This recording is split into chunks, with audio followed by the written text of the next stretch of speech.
Hello, and my finger's in your mouth, kitty, but I don't feel no teeth. Welcome.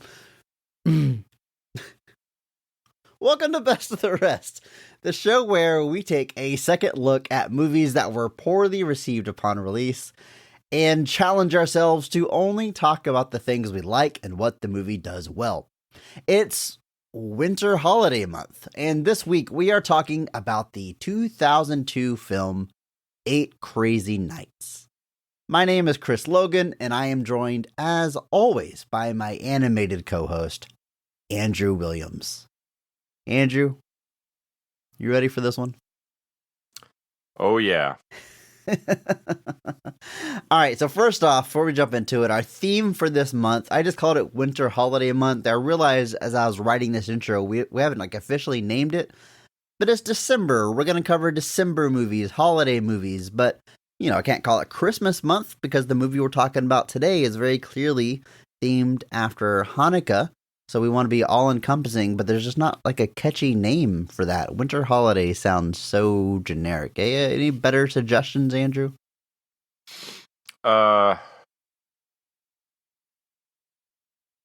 Nope. All right, it's Winter Holiday Month, folks. And this week we're talking about the animated film 8 Crazy Nights.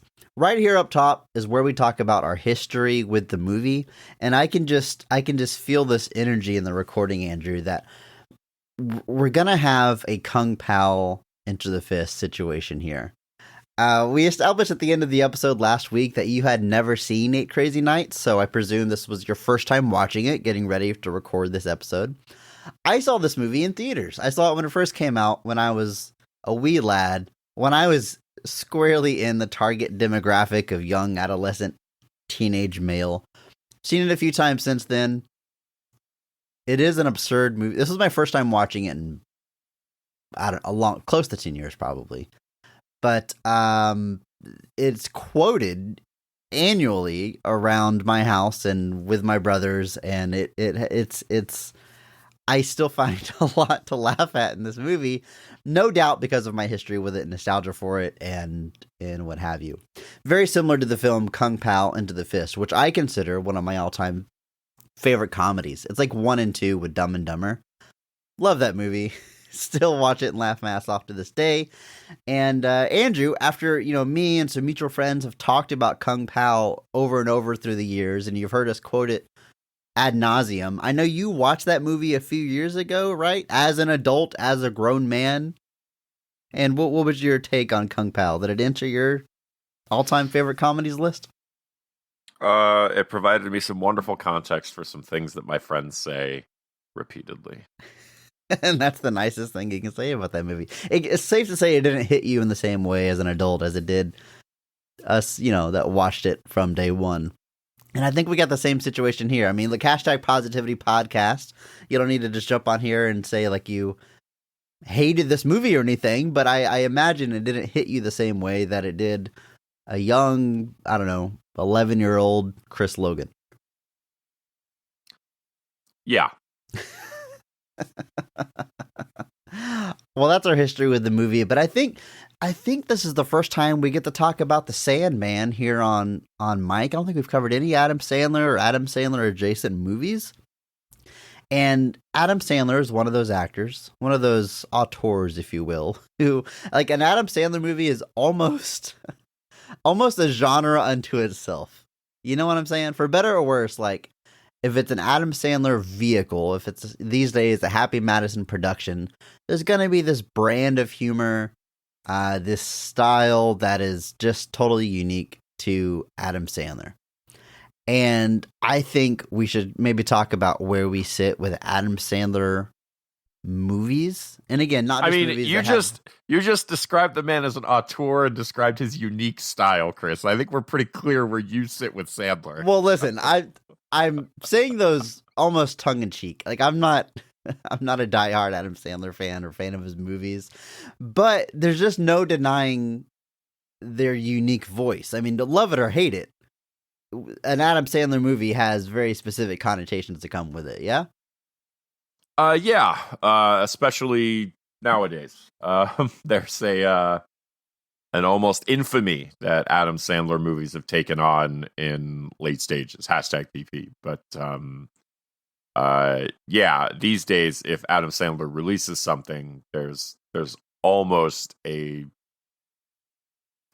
joke almost is that Adam Sandler rounds up all of his friends and they go to some exotic destination to have a vacation while they shoot a movie for 3 months. Yeah, and, usually with a younger blonde woman as his wife. Yes, exactly. With for all of his friends usually, but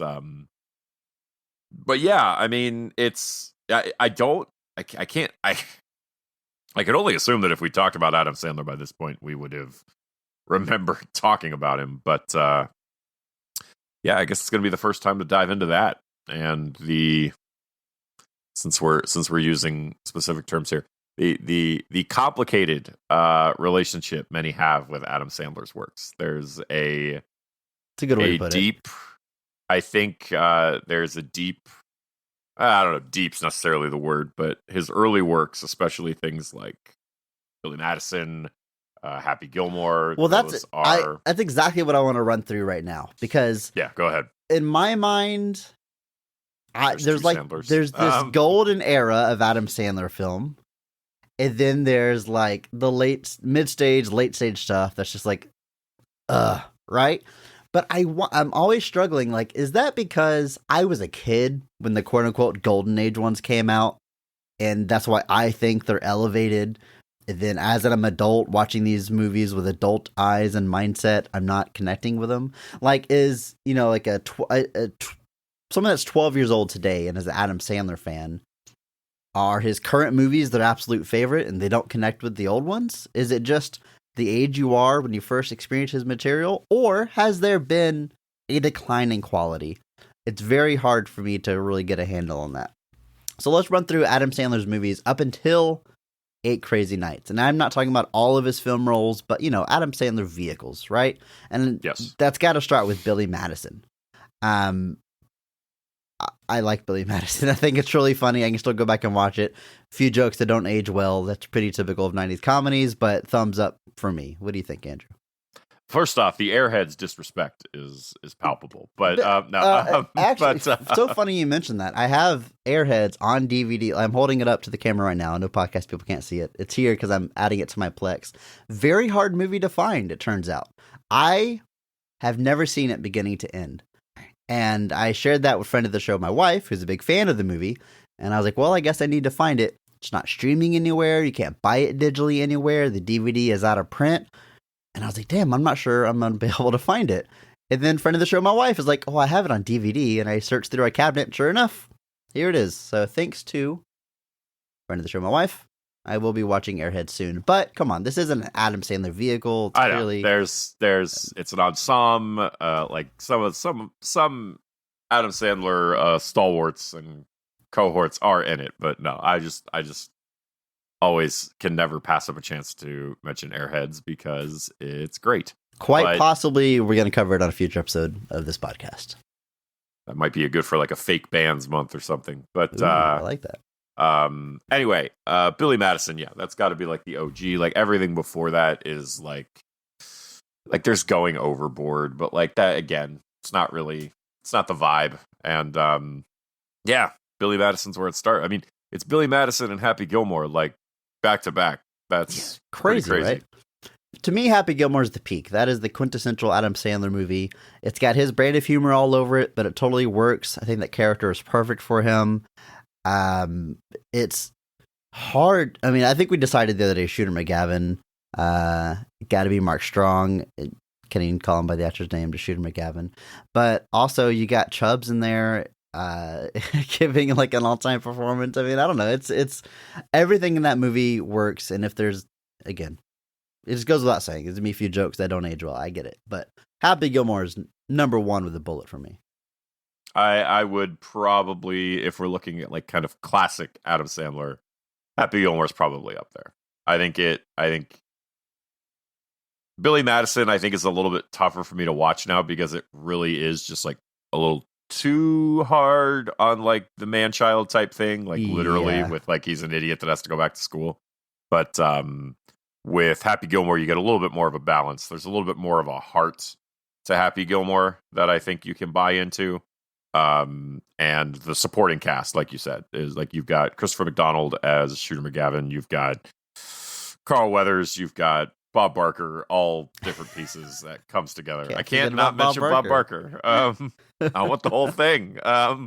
But yeah, that's I think Happy Gilmore is probably like that's the peak of Adam Sandler. I don't know if peak's the right word, but I think like that's the Adam Sandler movie. We have Bulletproof the same year, which is often overlooked. It's a two-hander along with Damon Wayans, and it's not quite the Adam Sandler vehicle that we've been talking about. He's not a writer on it. I don't think he's even a producer, so like his comedic influence isn't all over that. It's more of a standard acting role for him. I haven't seen that since I was a kid. I don't have any strong feelings about it, but I feel like I gotta mention because the very next movie, he's also not a writer on, but his influences creep into it a lot more, which is The Wedding Singer. Another classic, as far as I'm concerned. Classic Adam Sandler film. One of my favorites, maybe number 2 after Happy Gilmore. Friend of the show, my wife. I'm pretty sure it turned number 1 in the Adam Sandler canon. Again, a character that's much more relatable and likable compared to Billy Madison. I think is really kind of starting to hone in how to do this thing. Andrew, what do you think about The Wedding Singer?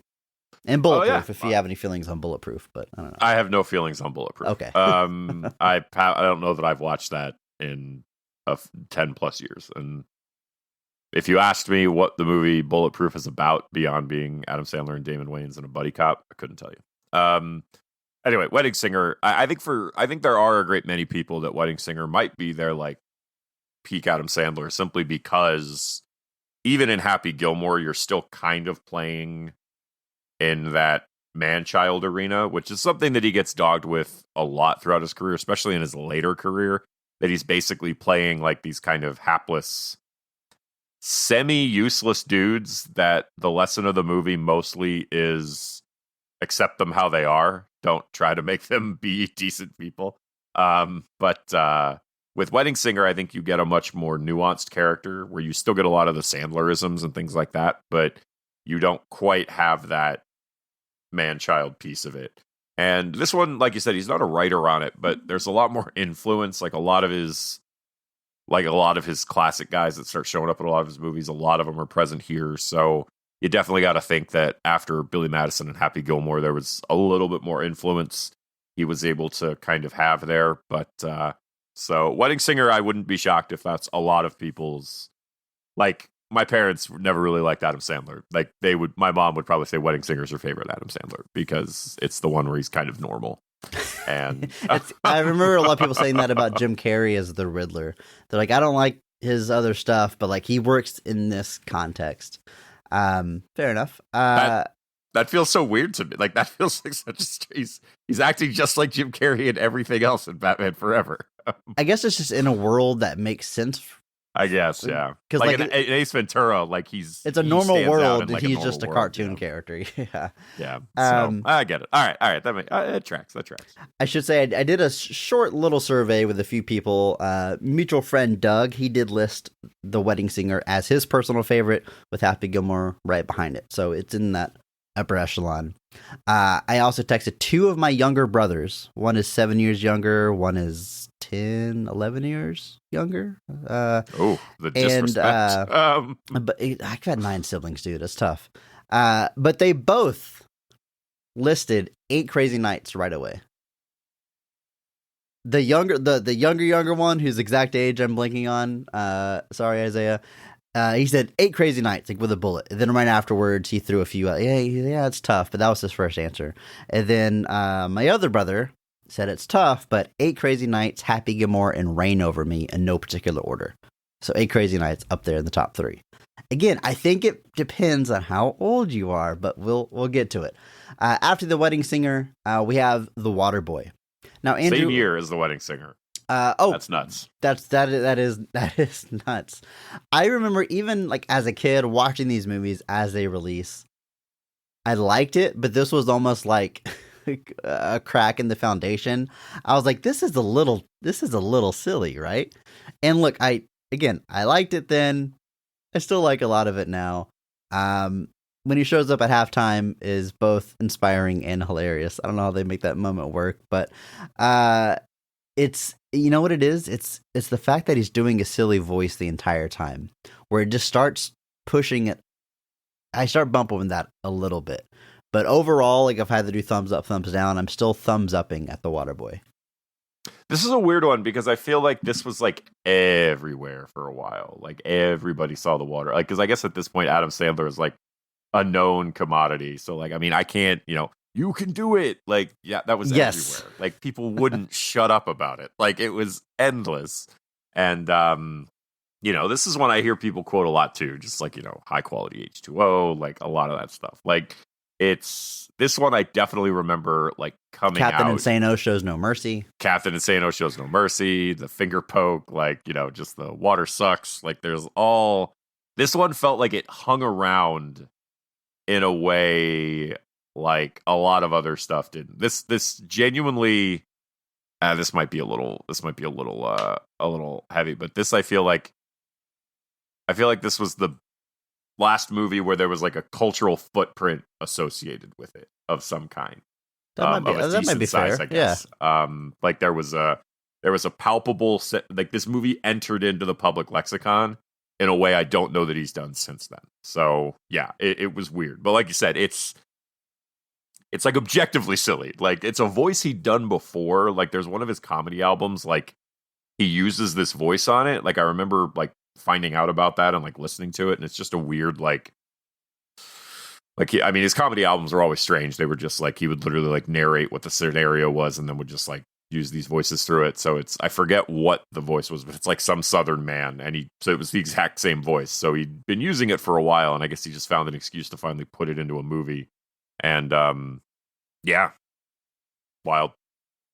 And then we have Big Daddy, which I liked a lot when it came out. I like a lot now. It's still classic Adam Sandler, but he's being quote unquote serious. I think it's a bit underrated, actually. This is top echelon Adam Sandler for me. I think it's got a lot of heart to it, which is a key to making his silly stuff work. Thumbs up for me. Yeah, this is another one I remember like coming out, and like I think we actually owned this one. I think this was one my dad and my parents actually kind of liked of Adam Sandler's. They were like, yeah, they didn't like Happy Gilmore or Billy Madison.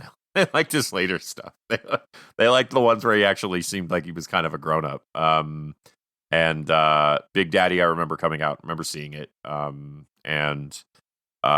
this is one I think where the lesson, like he's playing that man-child character, but it's not quite as like infantile as it is in some of the earlier ones. And then the lesson is that he actually does kind of need to like figure his stuff out. Like it's not a lesson that's like, he is what he is, like accept him. And it's more like, all right, no. You kind of need to get you're fully capable and need to sort yourself out. And he does that. So yeah, I would say, yeah, probably a little underrated. Falls between the cracks. The next one, however, is where he lost me as a 10-year-old boy, the 11-year-old boy. Oh no. Little Nicky. Like I should have been the exact demographic. I #PP hated that from day one. Again, the voice that kind of bothered me on Waterboy, it's cranked up to 11 here. He's doing that stupid voice.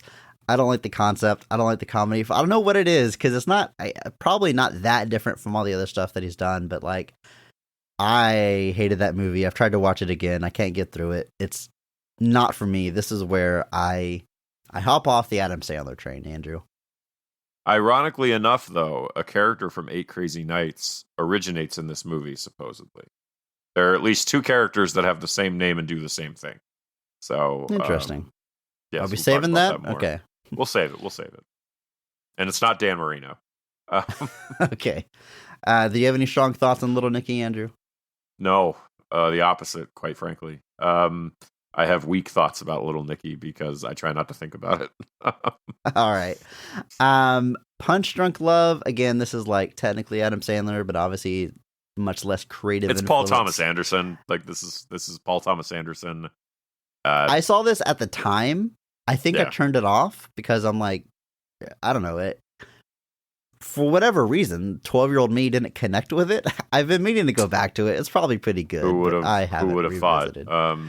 Yeah, it's not your typical Adam Sandler fare. But it's the same year as Mr. Deeds, which is kind of a classic Adam Sandler, and the film we're talking about today, 8 Crazy Nights.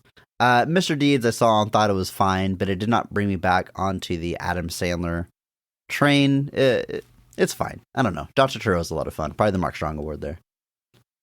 Yeah, definitely.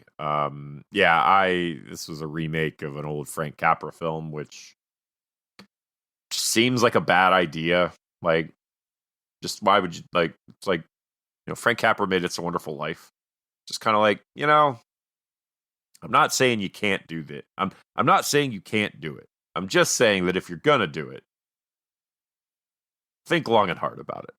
You don't think Adam Sandler is like a modern day Jimmy Stewart? I mean, they both speak in a ridiculous voice, Andrew. That's true. Oh my God. I'm ejecting from this real fast, but Mr. Deeds didn't have much of an impact on me. And that brings us to 8 Crazy Nights. And honestly, the rest, I'm not going to go through the rest of his filmography. Maybe we'll get to talk about Adam Sandler again one day and we can do that. But every one of his, Adam Sandler type movies, his vehicles, so I'm not counting things like Uncut Gems or Spanglish, are, in my opinion, fine at best. Mostly, I mean, look, #PP. Hubie Halloween, I watched that when it came out. It's barely a movie. And I could not believe how that movie to me kind of proves it's not just nostalgia that makes me like Happy Gilmore or Billy Madison more than his others. That was bad. #PP. And that's kind of my opinion of his movies ever since and it's wild because so many of these things, like Tim Herlihy, I don't know how you say his last name, he co-writes Billy Madison and Happy Gilmore with Adam Sandler, and guess what he also co-wrote with Adam Sandler? Hubie Halloween. The same people are making these things and doing them, and it's a little wild sometimes how off it seems. And it has reached a point where, the joke, like I said, is that, when Adam Sandler makes a movie, it's basically just a glorified vacation for him and all of his typical cohorts, and Grown-Ups and Grown-Ups 2, I think, are where that really took hold, where people are like, dude, really? And yeah, just go with it. Blended. I mean, these are all destination movies. And I guess, and it's one of those things where I can't blame Adam Sandler for doing it. If people are going to offer you a bunch of money to go make them a bunch of movies, Netflix, I think right now is the one that's giving him a bunch of money to do stuff. It's I can't fault anybody for just doing it, but it's interesting reading it back because 2002 with Mr. Deeds and 8 Crazy Nights kind of feels like that's everything since then is kind of the path down, where the glory days are over in a lot of ways, where Mr. Deeds was kind of the last one, and 8 Crazy Nights was kind of the kind of PS, but nothing he's done since then has had the resonance that the stuff before it did. There's still been stuff that's popular. There's still been stuff that's even well received, like you mentioned, Uncut Gems, things like that. And then obviously some of his weird thing, or some of the romantic comedies like 50 First Dates, Anger Management, stuff like that. That all catches on, but I just did the just not to the level of what came before. Jim Carrey has a very similar trajectory. I mean, there's a moment where Jim Carrey hits, and then everything since then just does not have the kind of impact that his stuff before it did. And you could, almost any comedy actor is kind of like that. Actually, it's kind of rarer to be a comedy actor that doesn't have a point at which the returns diminish. I'm actually trying to think of Eddie Murphy just came up in our Discord, and that's the template for the pinnacle path. of that. That's literally had an amazing 8 years, and then everything since, everyone's like, bruh. But including his new Christmas movie, which it's probably fine. But yeah, I mean, it's like I said, it's not like he hasn't starred in movies. It's not like he still doesn't star in movies. But like now, when an Adam Sandler movie comes out, there's a very kind of people kind of know what they're expecting. They're kind of like, it might be fine. Okay. Like there's a comfort to it in a way, I guess. Like, you're just watching Adam Sandler and his buddies kind of have fun for 90 minutes and perfectly harmless, but the belly laughs are gone. Hashtag PP. Let's talk about the movie PP. we're here to talk about. 8 Crazy Nights, released November 27th of 2002, made on a budget of $34 million. Wow. At the box office, it only brings in $23.8 million. I knew this movie wasn't well received critically. I did not realize how big of a bomb this movie was. Critically, it holds a 13% on Rotten Tomatoes. Woof. It's hard to be below 20. This is way below 20. It's legit one of the lowest scores we've had on our show. Audience score is higher, which is typical, but still only a 49% audience score. So not a huge vocal fan base out there, it would seem. At least not your enough. Your siblings were not enough to swing. They need to go write some reviews. And that's where it is. But you know what? If there is anybody who quote doesn't make movies for critics, I think it might be Adam Sandler. And you hear that term a lot with directors that, I know Adam Sandler's not a director, but directors or creators that clearly do care about critics, so want good reviews, but whenever their movie doesn't get reviews, that's when they kind of use that line and it's hard to take seriously. I genuinely wholeheartedly believe Sandler does not care whatsoever what his critic score is. And it's possible he's like said exactly that in an interview, but I think he just doesn't need to say it, because that's how you truly don't care about something, because he just don't talk about it, don't acknowledge it. And I kind of respect that. Like, if he somehow heard that segment of our podcast a few minutes ago where we were like, oh yeah, after 2002 it's really a decline, he would not give a shit. And why should he would really? He would literally be that gif from Zombieland of Woody Harrelson drying his eyes with his money. Yeah, exactly. Like Adam Sandler would just be like sitting in his mansion with all of his cool memorabilia and stuff, just being like, oh no, I declined the last 22 years. Oh God, what am I gonna like? Yeah, he would just literally be the definition of crying all the way to the bank. And I would do the exact same thing. Yeah, I say this as genuine praise and a compliment to the man. Yeah.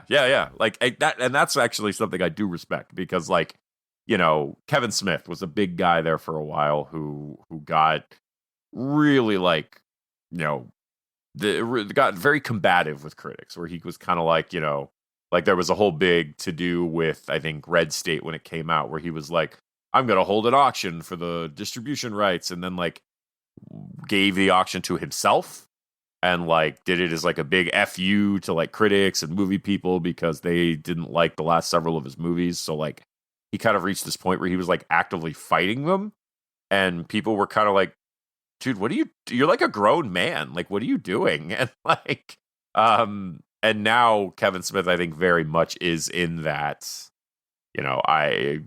he seems to have shifted more into the genuine, I really don't care what the critics think type thing, where he's like, I know I've got my fans. I know they're going to come out and watch these things. And that's all that matters. And with Adam Sandler, he's kind of always been there, where I don't think he's ever really cared. And, all the more power to him. It's not easy to always brush off harsh words, but, again, crying all the way to the bank. Let's take a look at the creative team. The movie is written by Brooks Arthur, Alan Covert, Brad Isaacs, and the man himself, Adam Sandler. Now, this is basically just Adam and his buddies, like we've been talking about. Brooks Arthur, for example. Usually a music guy, it seems like. Yeah, and he works on a lot of Adam Sandler stuff, but he's older than Sandler, and his credits go well before Sandler's heyday, but does get pulled into the Adam Sandler verse. Does a lot of stuff on music, some producing, but clearly had some influence on the script here. Gets the first writing credit. And gotta say, R.A.P. to Brooks Arthur. Passed away very recently in 2022. I believe this is Brooks' only writing credit his entire career. I believe everything else is he's either a producer or he's a music consultant of some kind. And but yeah, I mean, he was in that Adam Sandler circle, and I guess with the music being kind of as part of this movie as it is, it might be that Brooks was working with him on the music, and given that they were narrative in a sense, ended up getting a writing credit, in which case kudos to Adam Sandler and co for making sure that he got that credit, because credits like that can be stingy. But yeah, dipping his hand into that. Like I said, I assume it's related to the music, in which case, cool. Good call. I mean, Adam Sandler has always had music in his act, been music focused, and The Wedding Singer might be the only one that really plays a strong part, but this is the only movie I could think of that's just a full-on musical, right? I mean, I don't think they released a soundtrack album, but they very much could have with original songs here. If they had one, you would own it. You know it. That is true. You would have that Christmas themed vinyl lined up, ready to go. Christmas themed, Andrew. It's also Christmas in the movie, folks. I'm not just being insensitive. Okay. Alan Covert was an SNL writer during the Adam Sandler period. Goes on later to write movies like Grandma's Boy and The Benchwarmers. Also an actor. He's been in every Adam Sandler movie you've seen. Happy Gilmore, Bulletproof, The Wedding Singer. I think being the caddy in Happy Gilmore might be like the role for me. But yeah, you've seen this guy a million times. You've seen Adam Sandler movies. The limo driver in Wedding Singer, I think, is why I jumped to immediately.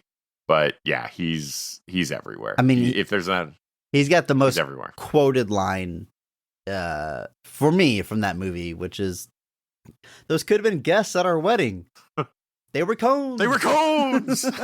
His delivery of that line is burned into my brain, and I say it all the time. Absolutely. I'll be driving to work and like I'll see cones on the road and just be like, "They were cones." Exactly. Man. What a legacy. What a legacy to leave behind. I also remember him from Heavyweights. He plays Kenny the cameraman.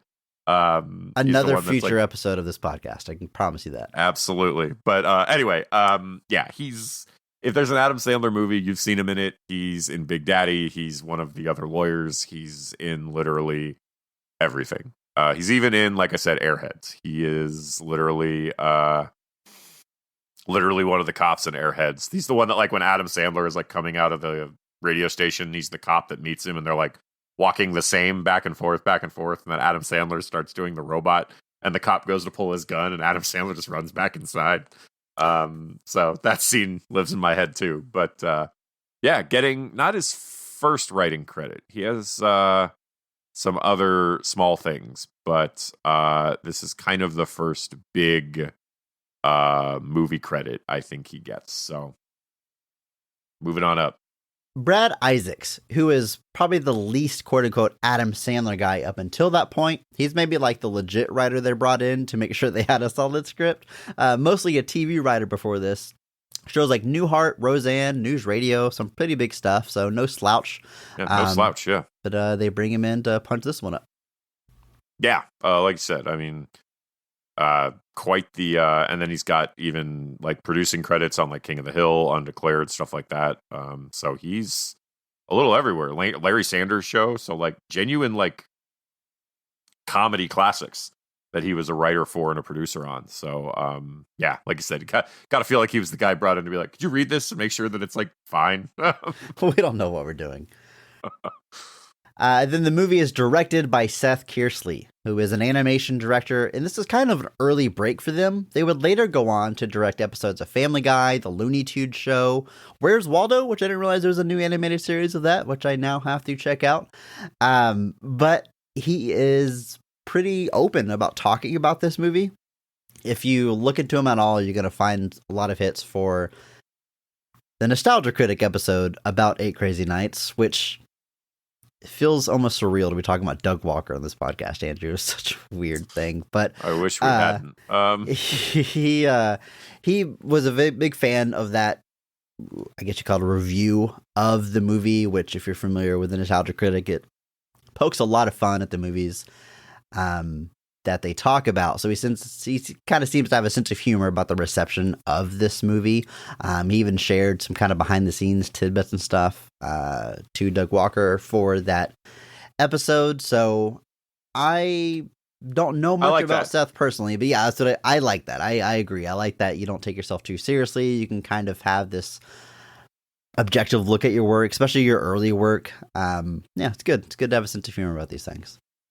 Yeah, don't take 8 Crazy Nights too seriously, right? Right, like, you know, it's something where, like, I think you could, and there are people that like get really weird about it, and they get very like, you know, they don't embrace it. Like, it reminds me, like, I think it was like Halle Berry or Sandra Bullock like showed up to accept their Razzies. One of them the same year they won an Academy Award. Yeah, and you know, just having that self-awareness. And, you know, you could, the Razzies now I think are, you know, super lazy, but, you know, it's something where, like, you could be like a stick in the mud about it, but otherwise, but like at the same time, like 8 Crazy Nights is something like clearly has a following. So I imagine it's probably a lot easier to just be like, yeah, you know, and they'll talk about it, be open about it, and kind of have some fun with it. So I like that a director is able to do that, because, you know, there are people that would be like, well, no, it was, you know, we were trying to make a serious Hanukkah comedy, and, you know, the reception just turned me off of movies forever. And it's like, bruh, don't do that. So I'm glad he's not. That's cool. I respect when directors can just do that. Andrew, I think it's time that we talk about this film, this Hanukkah classic, if you will. Everything we like about the film, 8 Crazy Nights. Andrew, are you ready? Yeah.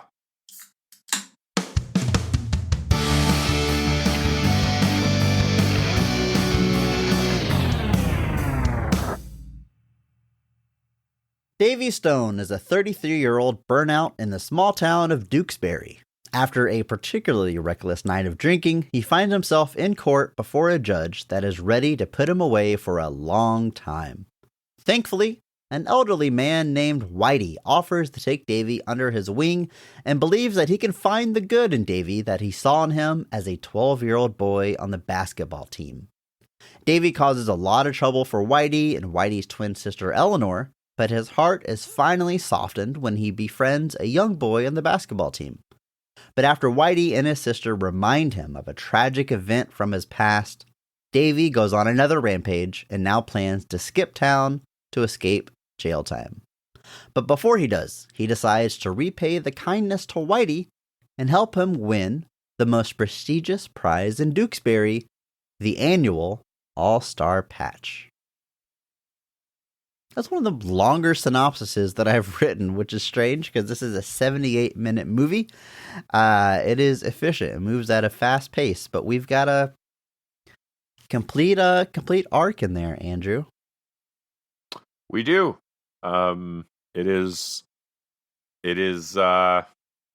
oddly complicated for what's happening here, but they still find time for the poop jokes.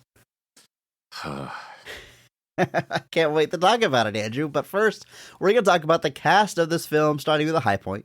Best casting, best performance in the movie, because every episode, we recognize one person who goes above and beyond the call of duty, that they elevate the quality of the entire film, and we recognize that person by giving them the Mark Strong Award. So, Andrew, kick us off here. Who gets your Mark Strong Award for 8 Crazy Nights?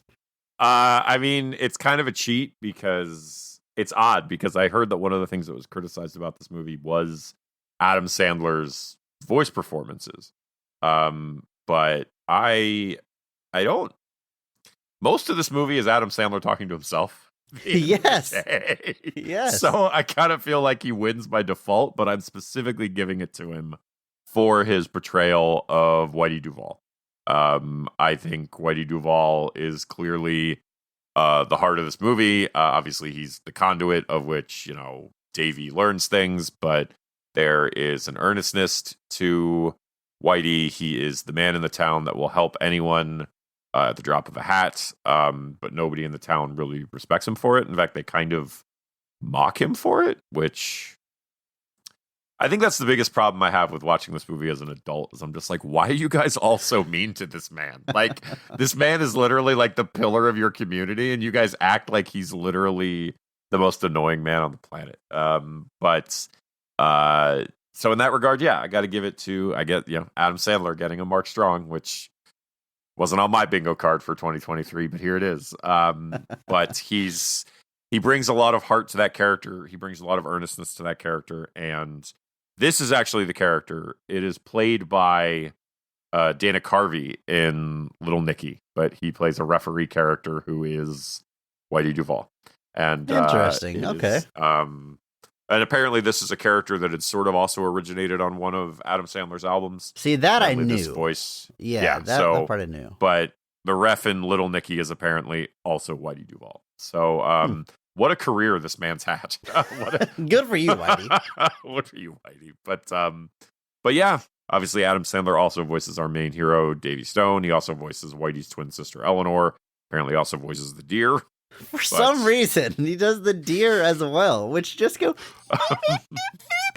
Yeah, that's like all this. They never speak words, but yeah, Adam Sandler had to do it himself. But anyway, so yeah, Adam Sandler, kind of like I said, he spends most of this movie is Whitey and Davy, so he spends a lot of it talking to himself. But specifically for Whitey Duvall, I'm giving the Mark Strong to Adam Sandler.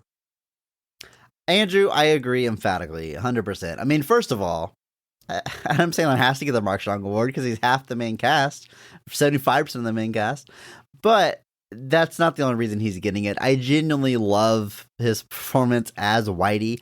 Even though I was just talking about my biggest problem with his movies before this are when he does a silly voice, the fact that it's an animated feature is perfect for that because now his silly voice can become its own character.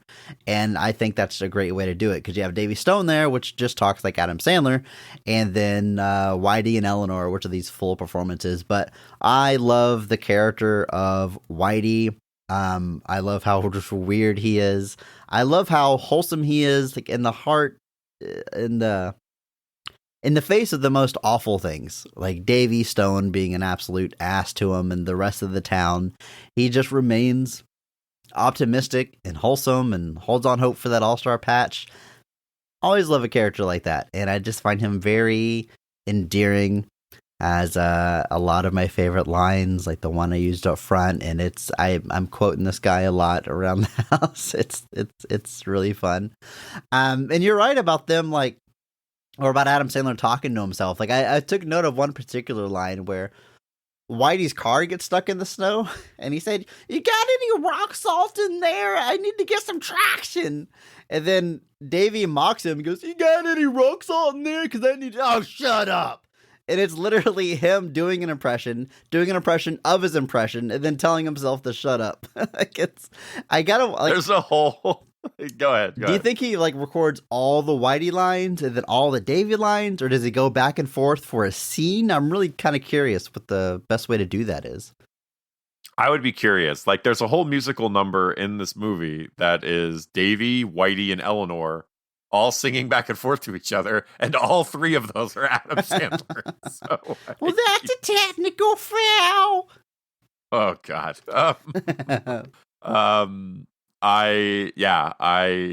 It's funny. I would assume he's doing it all separately, or maybe he like just switches back and forth. And I don't know. I'm curious. That'd be where's the documentary on 8 Crazy Nights, folks? Adam Sandler, official Mark Strong Award winner. And since it covers so much of the main cast, there's really not a lot of other people to talk about. We have Jackie Tatone as Jennifer Friedman, who, most importantly, is the mother of the young boy that Davy befriends. Is a love interest, technically, but like it's a 78-minute movie. They dedicate no time to building that relationship. It is what it is. I was trying to look into like Jackie Tatone's credits, and when I was Googling it, it kept correcting it to Jackie Sandler. Turns out this is his wife, and they married in 2003. I had no idea. I don't know if this is how they met. I didn't really read their love story, but that's... If you look at her credits now, and she's in, like, of course, every single thing Adam Sandler does, usually as a small supporting character, but here she is, like I said, the love interest, you know, I don't know. It's not really fleshed out, but they don't even try. It's not like it's bad. It's just not there. If that makes any sense. There's nothing to it. There's nothing Yeah. to it. Like it's the character genuinely has like 12 lines. Like it's really not much going on there. Alison Krauss, interestingly, does provide the singing voice for Jackie, which I thought was wild. She's an extremely accomplished, like bluegrass country-ish singer and fiddler player. Notably did 2 albums with Robert Plant of Led Zeppelin for you folks in the cheap seats. But just like saw that and I was like, wait, she sings like one song and has like 8 lines in it. It's like they spared no expense. But I thought that was a cool little tidbit as well. Rob Schneider is our narrator. Got to have some Schneider in there somewhere. It's an Adam Sandler movie. I like the narration of this movie. I like how jovial he sounds. I like how he's always reacting to what we just saw on screen as if he's watching the movie along with us. I like the fact there's a narrator at all. You know, this is like a holiday special is obviously what they're going for. And that's like a hallmark of these things. And it's good. Good stuff, Schneider. Alum of the Snow. Alum of the Snow, Rob Schneider. Alum of the Snow. Dredd, we talked about him. We might have talked about him more than once, but for sure we talked about him back on Judge Dredd. Oh, that's right. We did, didn't we? Yeah, I mean, I have no problem highlighting his performance as the narrator. I will choose to ignore his other performance in this movie. Yep. Yeah, I like that. Like you said, you know, it kind of harkens back to the old, like, you know, one of the specials I remember watching as a kid all the time was the Rankin Bass Rudolph special, where Rudolph hooks up with an elf who wants to be a dentist and meets up with a weird prospector to survive Andrew. the abominable snowman. Hey, man, get your mind out of the gutter. But that movie is framed by a series of kind of narration bits featuring Burl Ives as a snowman. And so obviously a narrator kind of harkens back to even those old days, like you said, kind of. And he did the same thing. Like something would happen in the special and then it would cut back to Burl Ives as the snowman. And he would talk about what just happened. So this is kind of an old classic Christmas narrator type thing. And yeah, it works. Kevin Nealon plays the Mayor Dewey. Not a ton of lines, but he does the most extreme version of one of my favorite types of jokes, where someone tells a joke that's not that funny, but everyone reacts to it like it's the funniest joke they've ever heard.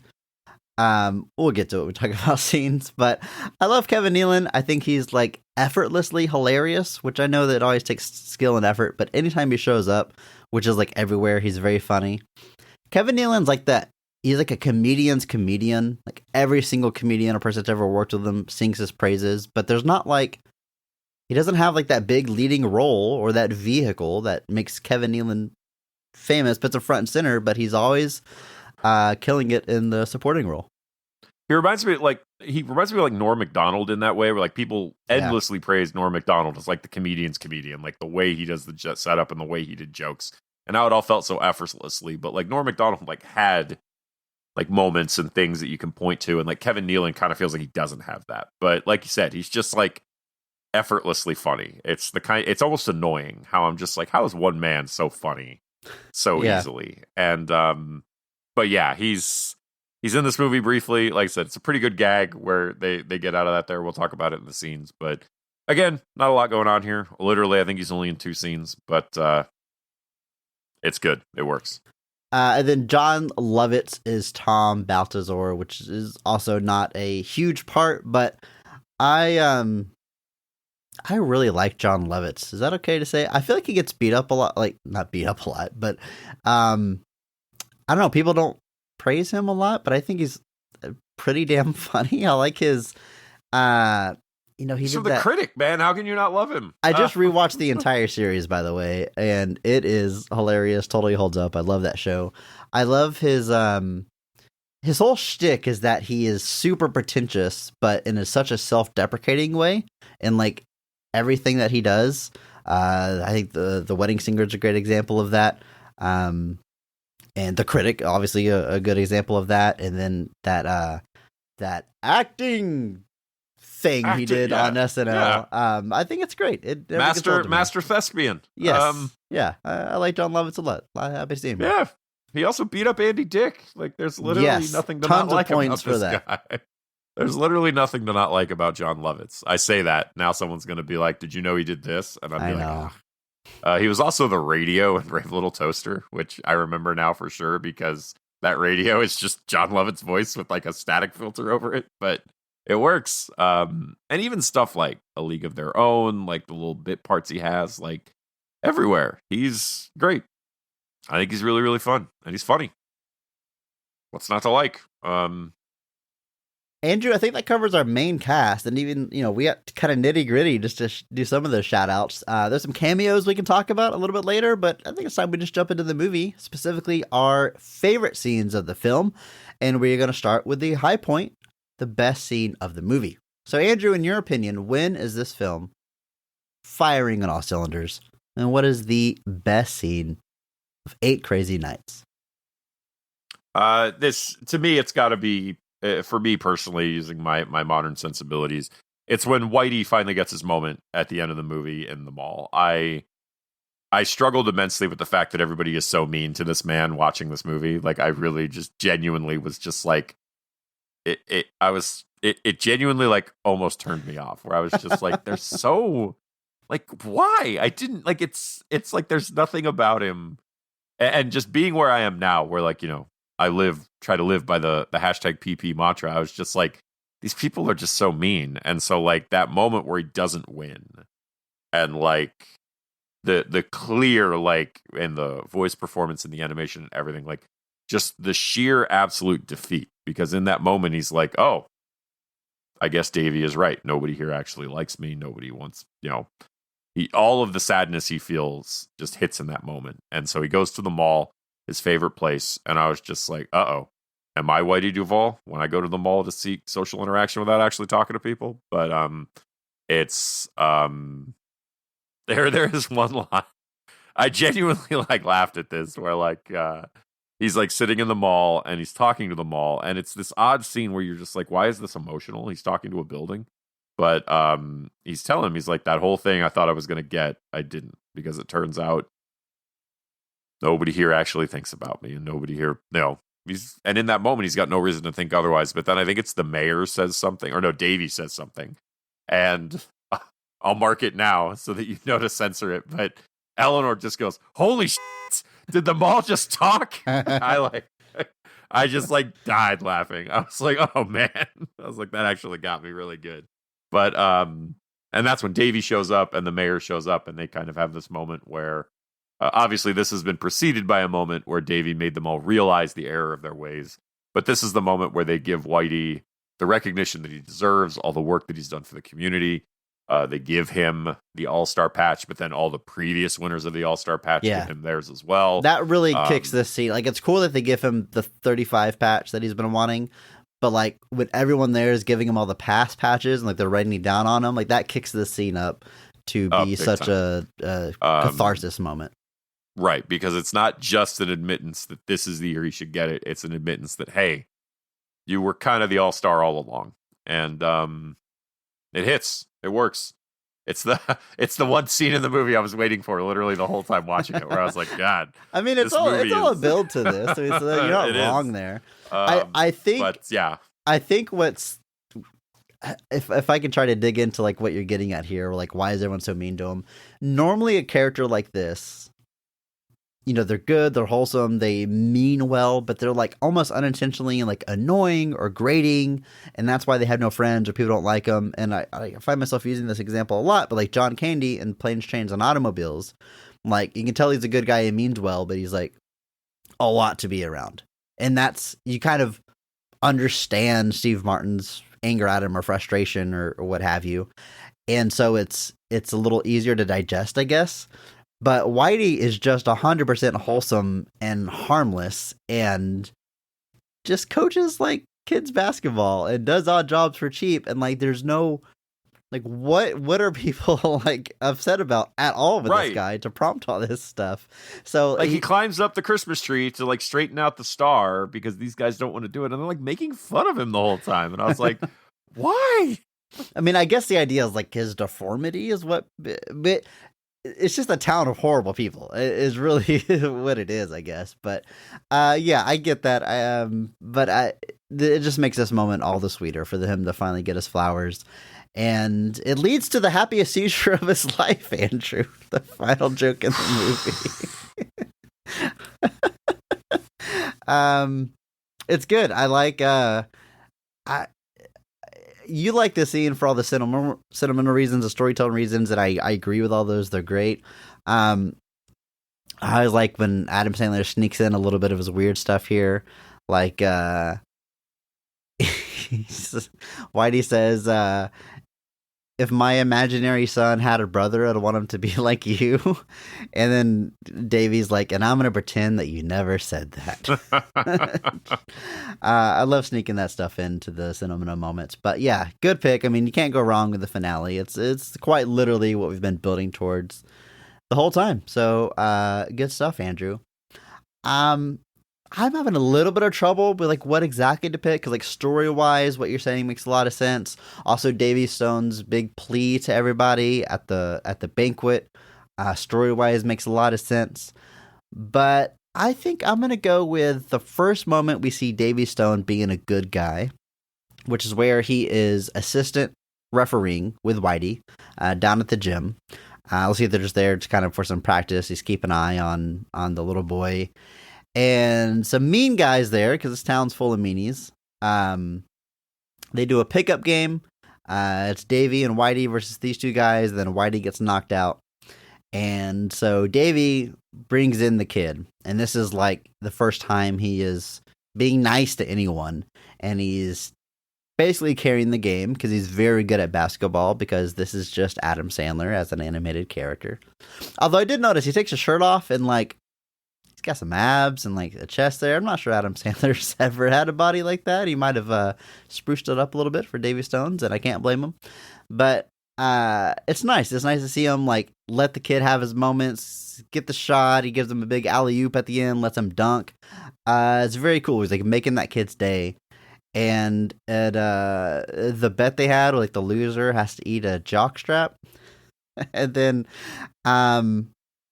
I really considered using this for my opening line in the beginning, but the kid's mom shows up and he sees that Davy's actually being nice to him, and it's a nice moment. And then when they win the game, he's like, tell him that line I told you. And the kid goes, eat that nut strap, biatch. I considered hello and welcome, or hello and eat that nut strap, biatch, but I chose not to do it, but I just said it just now. It's good. I don't know. I think it's got humor. It's got a good pivotal story moment. It's got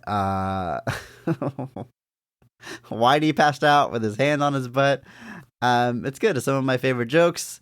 It's I like whenever he eats the jockstrap at the end. There's that big guy who just like asks the obvious question of, why are you eating that? And then to jump out of my favorite scene for a minute, a few scenes later, we see that guy burning Davy's trailer as revenge, and he still has the jockstrap hanging out of his mouth, even though it's like hours later. Which is like, why would he still be eating it? But also, like, that's the only way we would recognize this character and know who it was. So, like, it serves a purpose, but it's just absurd. This whole movie's absurd. But yeah, that basketball game was kind of a pivotal moment in the center. It's got good jokes. It's got heart. So I'm going to pick that as my favorite of the movie. I think this is a good pick. It is, like you said, it's kind of the first moment that you're realizing that maybe old Davy's got the heart of gold after all. It's been kind of mysterious, because like the intro montage is like he goes to this Chinese restaurant and gets like obliterated, and then just goes around town being mean to people. And that was the first moment where I was like, oh, I'm in for something different, aren't I? This is the first moment where like he has a chance to be a good dude, and he actually is. Because throughout so much of this movie, like the minute he has a chance to do something stand up, he doesn't. He purposely like does the awful thing. And it's hardly the last time in the movie he does it. But in this moment, you're kind of given a, hey, maybe there's a little bit more to this guy than we realize. And you're given hints, obviously, to this point that there's something tragic in this man's past that kind of colored his whole opinion of not really just Christmas, but life in general. Like this movie takes place during Christmas and he hates the holidays, but he just seems like a generally unpleasant person. Yeah. Misery loves company, and, kicked up to the nth degree. To the nth degree. And this is the first scene where you kind of see him in his element, it feels like. You kind of see him in a place that he remembers, and a place that he kind of feels comfortable being, and he's helping out the kid, and you get a little bit of the hard shell peeling away there. Yeah, good stuff. Andrew, we mentioned this movie is kind of a musical. I guess you get to say it is a musical, and people break into song, and that carries things forward. I like all the songs of this movie. I think it's a real highlight of the movie. They impressively save the Hanukkah song for the end credits. They don't weave that into the movie, which you think they would, considering that's where the name of the movie comes from. But I like all the original songs. I think my favorite might be the technical foul, whenever Whitey is teaching Davy the rules of the house. And he's, of course, using basketball terms because he's a basketball coach. I don't know. It's good. You're right. I would definitely buy this soundtrack on vinyl. But I'm curious, any songs stick out to you? No. But there's some that are obviously the one where all the, I don't know if that's really a song though, where all the stuff at the mall is talking to him. Absolutely a song. Have yourself a cry. Yeah, that's the one. So I guess we can talk about that because that's Let it cool. out, Davy. Yeah, see, it's a song. You sound just like the Radio Shack walkie-talkie. No. So this is a probably the one that stands out just because it's our next most pivotal moment for the character, and you're kind of, now we know what happened by this point, and now this is the thing where he kind of finally addresses it. Basically, the implication, or the not even the implication at this point, is that during a big basketball game, his parents did not arrive because they died in a car accident. Great family viewing. What? That's fun. I mean, first of all, I don't think this is a family movie. It's hardcore rated it's R. Not. But I'm joking, Chris. I mean, come on, it's not any sadder than the average Disney animated film. I mean, we watched Muppet Christmas Carol the other night, and there's a whole thing where it's like, well, Tiny Tim's dead. I found a good spot for his grave. And I was like, whoa! Jesus. It's like Kermit. What the heck? Anyway, so this is the scene where he finally, emotionally comes to grips with what has happened. He's avoided it for so long, but because he's drunk, he gets a weird hallucination that all these things in the mall are speaking to him and telling him what he needs to do and how he needs to finally address this. And this is literally Tyra Banks, Blake Clark, Peter Dante, Alan Covert, I think is one of the people. No, Alan Covert's other people, but Carl Weathers is here. Kevin Farley is here. Dylan and Cole Sprouse, who were the kid in Big Daddy, are here. It's just everybody. Everybody comes back to me in this scene. And it's probably the standout moment for me. I love, from an emotional standpoint, they're trying to get him to cry, let this go, not be such an a-hole and everything. It's, it's important to express your emotions. But again, gotta slip that humor in there. And my favorite instance of that is where, they bring out the big guns to finally make him cry. They give him that Hanukkah card that his parents never got to give him because they died in an accident, and he gets the card afterwards. And it's about how proud they are of him. And the card floats down to him. He's going to open it and cry. But the walkie-talkie goes, "Take it, Davey. Might have money in it. Over." The fact that they might have given him money is what's important right now. Ridiculous. Absolutely ridiculous. Yeah, I did that. That made me laugh. But yeah, that's I don't know. It's critically, I don't think this movie should have any higher of a score than it does. 13% Rotten Tomatoes makes total sense to me. But the emotional stuff still works on me. I don't know what to tell you. It's still when you hear what his parents have to say, they sing him that card. It stings, and it kind of also burns this moment. There's another his mom's singing voice is Ann Wilson of Heart. And his dad's singing voice is Richard Page of Mr. Mister, famous for songs like Broken Wings. And it's like 4 lines each. And he brought in like They went for genuine, it. They went for it. Also, Chris, I just sent you a link to the vinyl soundtrack for this movie. What? Is it like in print? Is it crazy expensive? What am I looking at? It's $40. That's not that bad.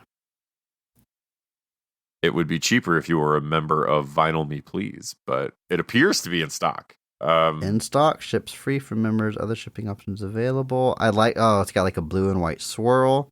I am 100% buying this. Thank you. And if you stood on this page long enough, it comes up with a get 20% off your first purchase thing. Oh, I just closed it out because I just instinctively close out pop-ups, but I'll have to open it again and get that. Okay, yes, I'm not going to make everybody listen to me buy it on the podcast, but you will see this picture pop up in our physical media channel in Discord. I promise you when that arrives. Thank you, Andrew. You're welcome. Andrew, at one point in this movie, Davey knocks over a porta potty with Whitey inside of it, and then when he stumbles out covered in poop, Davey showers him with a water hose until he freezes and calls him a poopsicle. And then to get out of it, a bunch of deer walk up and lick the ice to melt it, and then they smile at the camera and they have poop in their teeth. Remember that scene?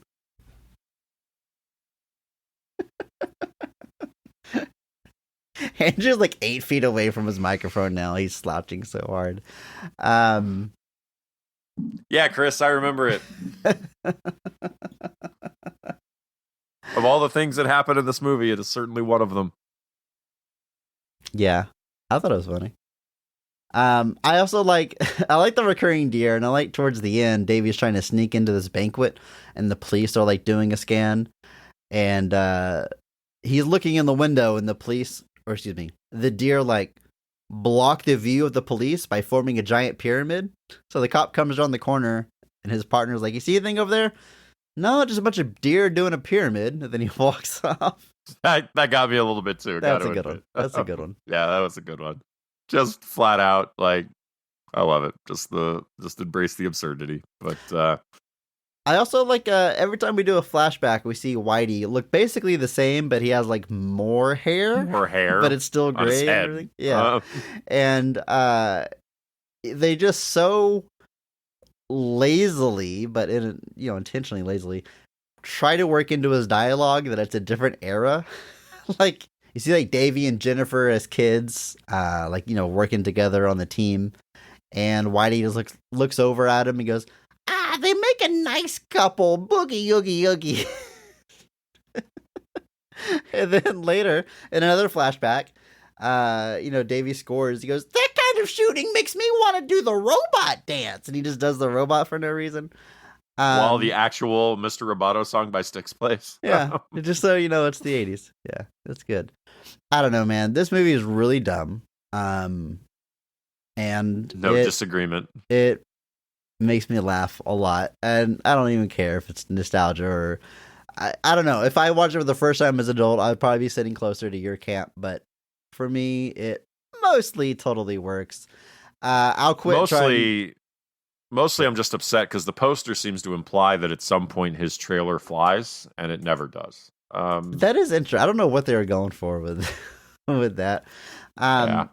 I'll quit trying to like force you to praise this movie too much, but there's something I think you can agree with. This movie does. In the very opening, during the Columbia Pictures opening, at first it's Eleanor standing on the platform. Yeah. I love anytime they mess with the studio logo to make it unique to the movie. I think the Spider-Verse movies are probably the best example of that, especially with the Columbia logo specifically. But like, always Tron do that with the Disney castle and the Tron look is another one that sits towards the top for me. Why doesn't every movie do that, Andrew? Would it maybe not be special if they always did that? Right, yeah. You're not going to remember these if everybody does it. Okay, fair enough. Well, I appreciate it anytime they do it. That's 8 Crazy Nights, Andrew. It is indeed. All right, let me give some genuine, like, I get it. I understand how very much this could be something that hits for people. There is a story here. I think as an adult, the arc just takes so long to get to the point that for me it was kind of like, oh man, why is everyone so mean to this like genuinely wonderful old man? But yeah, I can see how absolutely this would hit in the same way that Kung Pao would hit for a certain demographic at a certain age. I have more than you're not the only friend I have that is like Kung Pao is amazing, and I'm just like, am I out of touch, or is it the children who are wrong? but anyway, yeah, 8 Crazy Nights, heck of a thing.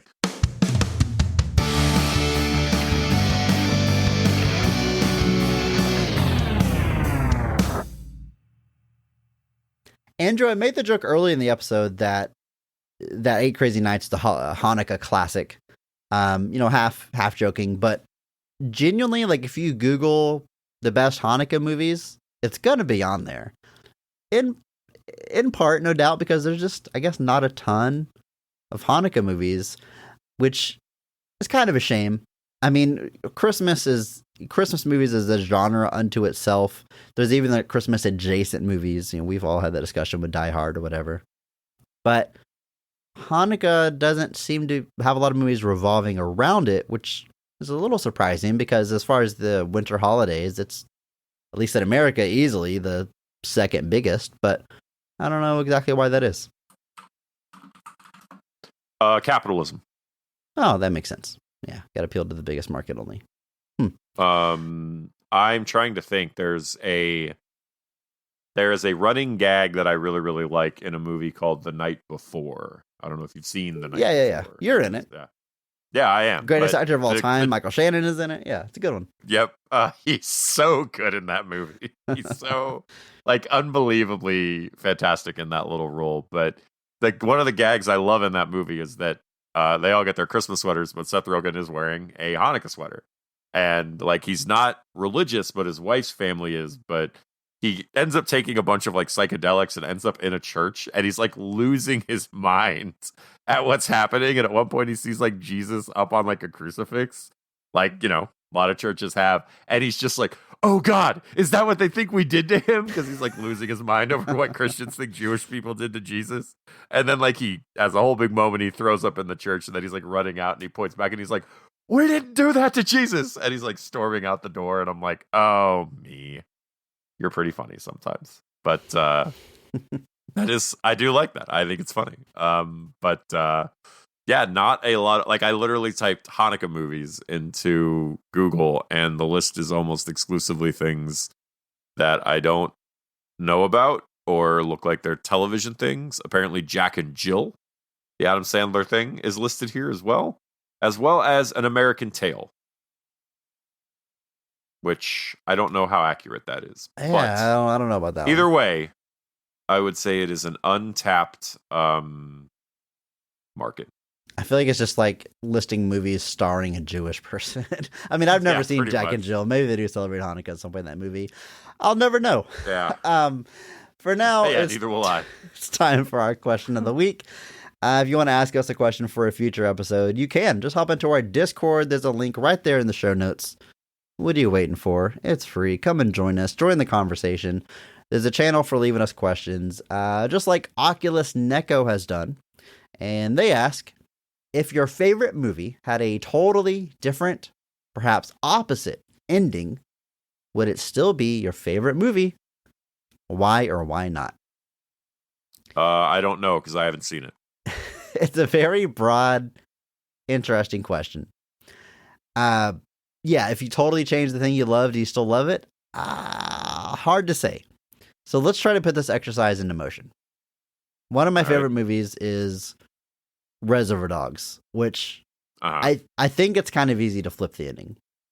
If I get real specific, like the closing shot to that movie, the end of that movie is Mr. Pink. Spoilers for Reservoir Dogs, I guess. Mr. Pink is the only surviving Reservoir Dog. He runs out the front door with the diamonds. And then, like, supposedly, Andrew, you can hear him get arrested outside. You hear cops pull up and arrest him. I've always read that. I can never hear it when I watch the movie. Maybe I need to watch it with headphones on, but honestly, I don't want to because I've always wanted Mr. Pink to be the one to get away with diamonds. Why? because he's the only professional. That's why. And it's a little bit of a bummer to me that he supposedly gets caught. I saw what you did there. I saw what you did there, and I appreciate it. Well, yeah, so if I flip that and have him get away, it's still my favorite movie, or one of my favorite movies, because that's what I want to happen anyway, Andrew. But is that really the ending of the movie getting changed? Like, the climax of that movie... Because the climax of that movie is not whether or not Mr. Pink gets away. That's not, to me, the ending of that movie. The ending is the face-off with everybody, with Tim Roth and Harvey Keitel and Michael Madsen. Like, that's the climax of that film.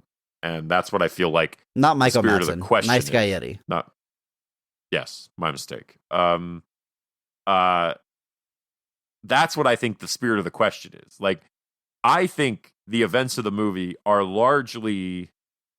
I think whether or not Mr. Pink gets away is inconsequential to the previous events of the film. Like, I think the movie doesn't really change if he gets away or he doesn't. It's cool if he gets away, but if he gets caught, nothing that preceded it is affected by that. So I don't think that's the spirit of the question. I think the spirit of the question would be more like, does Harvey Keitel get away with the diamonds instead? Like, does Tim Roth survive? Like, those types of questions of like, do the events of the climax reconfigure to a different outcome? Something like... I hear what you're saying. I argue it still changes the ending because I think the ultimate story is that, like, not like crime doesn't pay, but like this goes so wrong, everyone dies. I think that's what they're saying.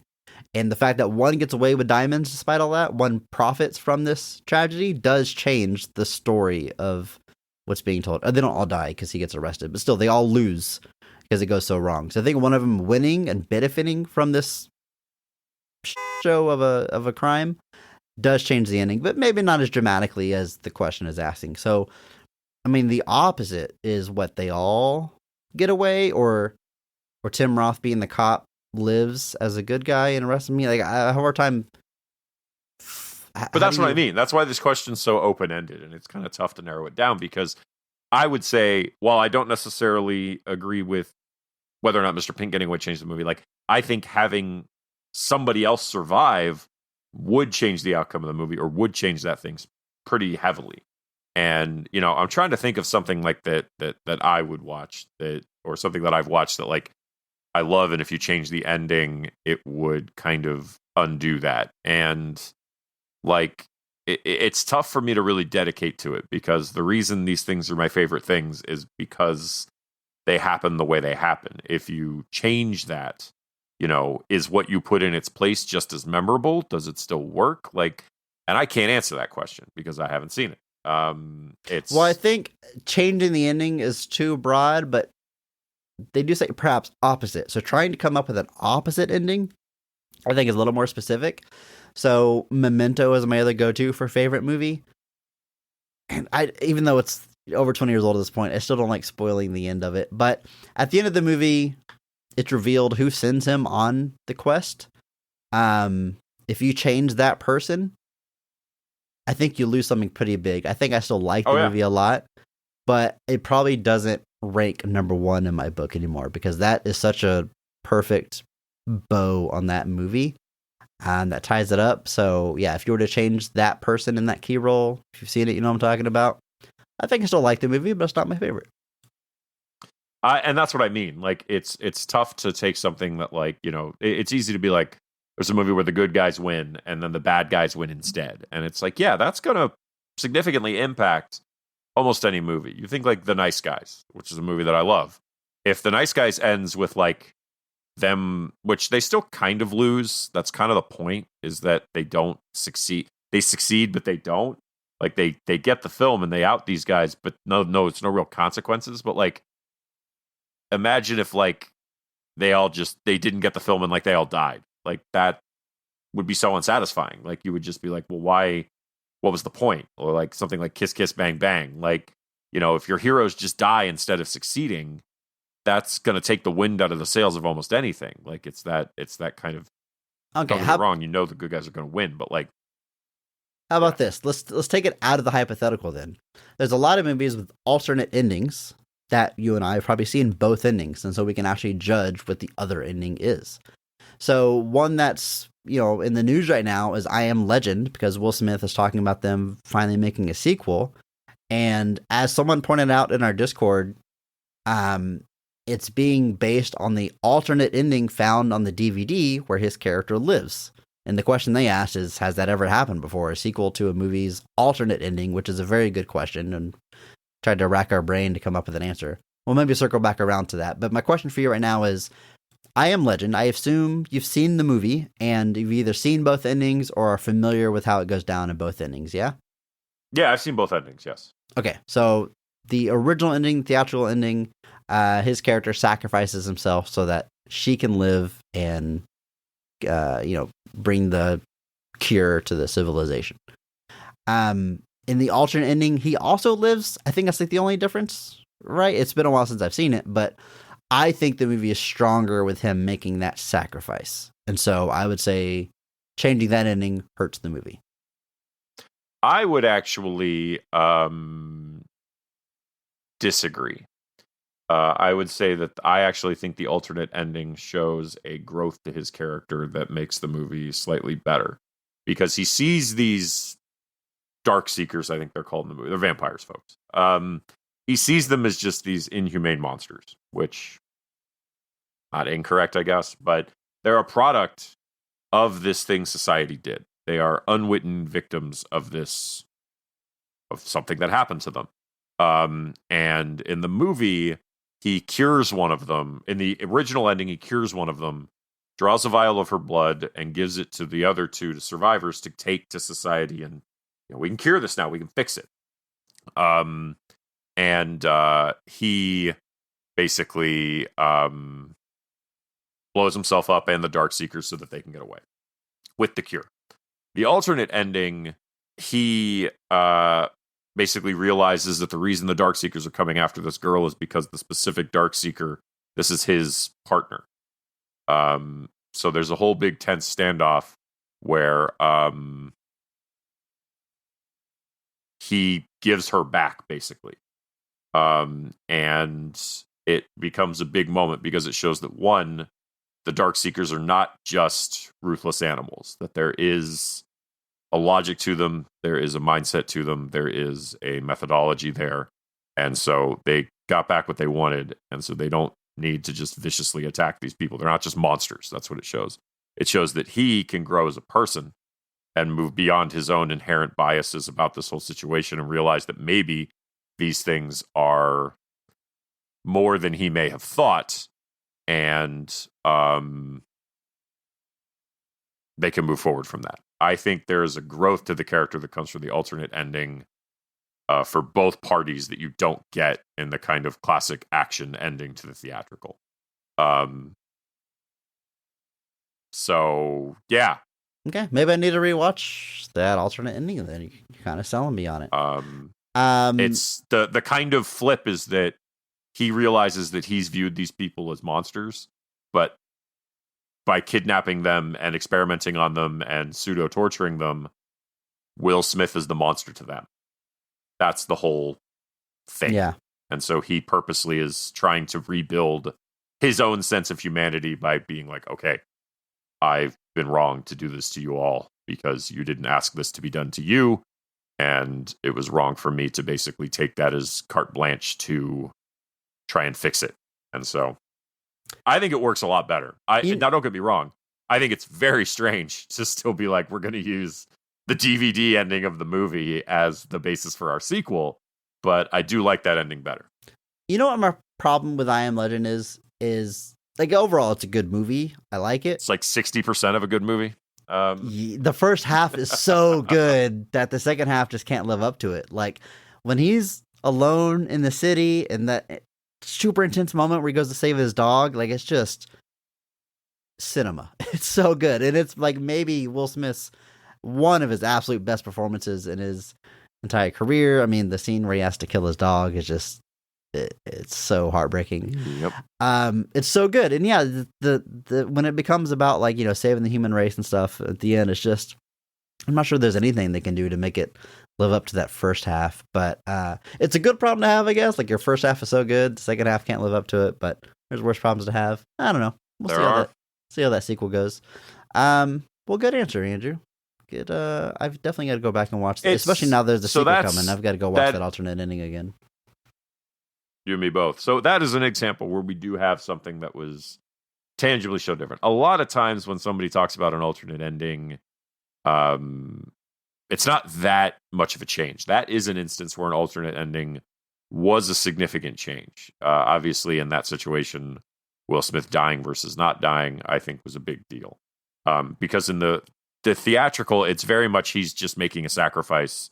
The monsters are still the monsters. They're the heroes. They're the good guys. With the alternate sequel, it may not work as well. And it's like I said, I like it, but I haven't watched it in context for a long time. So I don't know if it's really propped up by the movie that precedes it or not.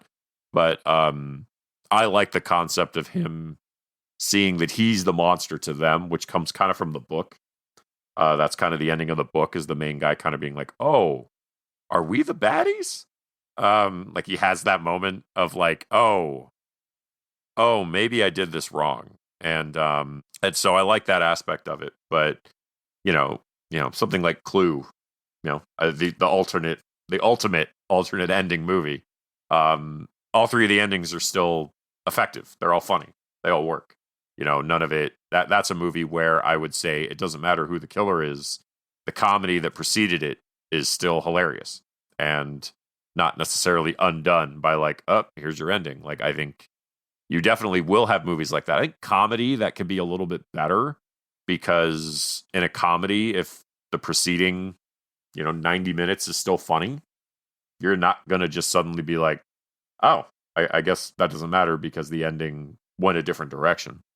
But I don't know. I think it's a tough question to answer because, like you said, there are some real examples of it, like I Am Legend or something like Clue. But it's tough to take a movie that I really, really love and be like, yeah, but if the ending was completely different, would you still love it? And I think Memento is a great example of being like, if the ending fits perfectly with everything that's come before and you switch it to something else, it's not going to work, because that's when you start getting into like twisting for the sake of twisting. And like, you've got a movie that spends 2 hours setting up a inevitable ending and then zags to something else at the last minute. Yeah, that's... What if at the end of The Sixth Sense, that's not going to work as well. Bruce Willis is alive and his wife has just been mad at him for getting shot. And she wakes up, she's like, all right, I forgive you. And then... I mean, yeah, imagine The Sixth Sense, Bruce Willis was alive and his wife just hates him, or it turns out that he's a jerk or something. Like suddenly people like, that's the, Bruce Willis' wife's mad at him and he's like, yeah, in marriage, getting shot is your fault. Like, that's terrible. Like, what do you do with that? Fun question. Fun to think about. Hard to come up with some examples unless they actually have that alternate ending out there. But I do like trying to see, because, sometimes a movie like isn't defined by its ending. Sometimes it's all about the journey. And so maybe the ending doesn't matter as much. But I'm more of a story guy versus, I don't know, vibes guy, if you will. So I think most of the time I'm going to need that good ending. I need to stick the landing to still be my favorite movie. But if you have some examples of movies where it could still be your favorite with a different ending, let us know. And if you know of an example where a sequel was made to a movie's alternate ending, let us know that as well. We try to come up with some examples. The best that I could come up with was The Descent. So in the original UK ending of that movie, I'm going to spoil The Descent for you. Just, skip forward. Won't spoil Memento, but he'll spoil The Descent with no problem. It's still a great movie, but I got to do it for the purpose of the discussion. The original ending, she escapes the cave. There's one lone survivor. She escapes the cave and goes to get rescued, but wakes up back in the cave. It was a dream sequence, and she is doomed. She's surrounded by the monsters, and it ends in tragedy. They all die, much like Reservoir Dogs. Movie. Great movie. And in the US, they cut it short so that she gets out to live, and they end the movie so you see that she escapes. So I prefer the sort of bleaker original ending. But here in America, there's the theatrical ending of her living, and then the alternate ending is actually the original ending. So there's a big asterisk here where she dies. And so they made a sequel, The Descent 2, based on her living, which I guess you could consider a sequel to the alternate US ending. However, in that original ending, you assume she's going to die. So I guess you could still live in the original ending somehow. Haven't seen The Descent 2 in a while. I don't remember how, if they really commit to one ending or another, or if they just pull the old somehow she survived. I'm not sure, but that's the best. That's the best I could come up with. That was confusing as hell. That was. Yeah, there's a lot of movies out there that got a lot of different endings. There's a lot of different movies out there that have different versions, but not all of them get sequels. And so, like, I'm curious if, like, there's movies that did get sequels. If you dig in, like, can you find, like, hey, this is like, the DC universe kind of ran into this with Zack Snyder's Justice League, where people swore that, like, movies were being made that were canon to Zack Snyder's Justice League, and, like, they were doing things that are like, oh, this means that it's using Zack Snyder's Justice League as the Justice League movie. It's canon to not the Justice League movie that came out in theaters. And, like, none of that ever mattered. It was all pointless. Like, the DCU's going away, but, like, none of it was ever consequential to a point it changed anything. And it's thing. I would actually also be interested too if, like, there's a movie you don't like, if there's a way to change that ending that makes it a movie you do like. That would be, like, you know, a movie that you're like, I didn't really like that, but if you change the ending, it now works for you. We don't have time to think about that. But, okay, that's one you think about that on your drive home, folks. Somebody ask that in the Discord so that we can come back to it. Yeah, you can do that. Join our Discord. The link in the show notes. I already told you that. What are you waiting for? Hop in there. Join us next week for Ernest Saves Christmas, holiday classic. And until then, just remember that maybe not every movie is great, but all movies have greatness. Thank you to Mark Benavides for singing our theme song. You can follow him on Instagram at NotThatMarkAnthony. And thanks to Mitch for the music. You can check him out on Twitter at I'm a Biggie Boy, and check our show notes for the SoundCloud link. Check out our store on TeePublic for some Best of the Rest merch. And if you enjoyed this episode, please share it with a friend. That is how we grow. And follow us on social media at BOTRcast. Thank you.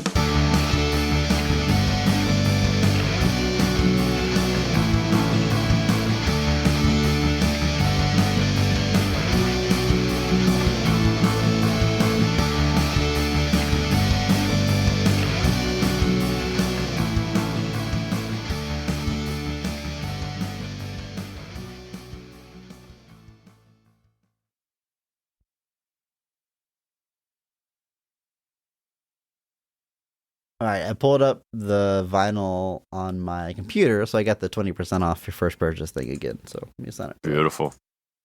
You're welcome. Thank you.